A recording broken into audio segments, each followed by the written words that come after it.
Okay, I took the carburetor apart, cleaned everything up, put it back together, reset the idle, not the idle, but the adjustments on it. And really all I'm going to do right now is kind of, these two nuts are really hard to reach over in here on the back side of this carburetor especially, so I'm just going to screw them on.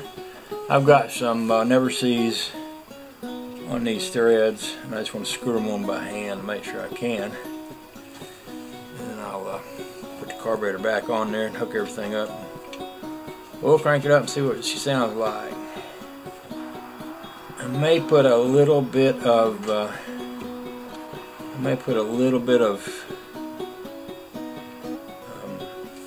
see, that one has a kind of a rough spot right in there. I don't know why. I might put a little bit of gasket seal right around the base of the carburetor just to make sure it's not sucking air. A while ago I had it running with the idle closed. It ran pretty good. I was thinking, well, that would be a sign of it sucking air somewhere. So I'll take a little bit of this and the screwdriver here, and we'll just put just a little lightweight bit of that down there where the base of that carburetor sits. Don't really want enough to make a mess, just enough to guarantee a good seal, I think.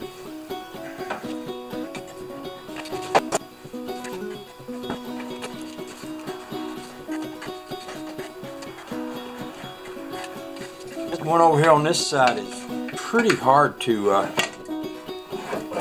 turn. You almost would have to take a valve cover off to get to it, but I'm always able to get some tightening done, or loosening and tightening done. That's another reason for a little bit of gasket seal at the base of the carburetor, just in case I can't get this or don't get this tight enough for it to clamp down on there real hard. What we don't want is to have that sucking air. It's pretty easy to do, pretty easy to have it doing that. I mean, especially if you have a hard time getting it to tighten up, which is what I'm having, or have had traditionally with this thing.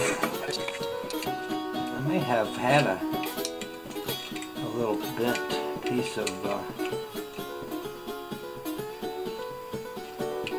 wrench that I was using for this thing.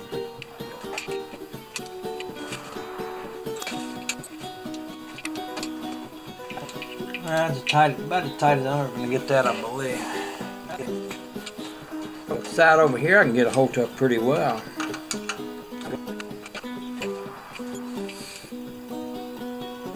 Okay, I was able to modify a wrench enough to get it to fit over in there. This is kind of a good old Craftsman wrench, but you know, I've got quite a few. I generally don't like to mess around with my really good Craftsman tools, but in this case, because I have quite a few, I decided I'd go ahead and do this one. Because what happens on a cheap tool, if you cut that much metal off of it, it won't hold its integrity and it won't turn the screw. I was able to get maybe another half or 3/4 round on that screw than it had before.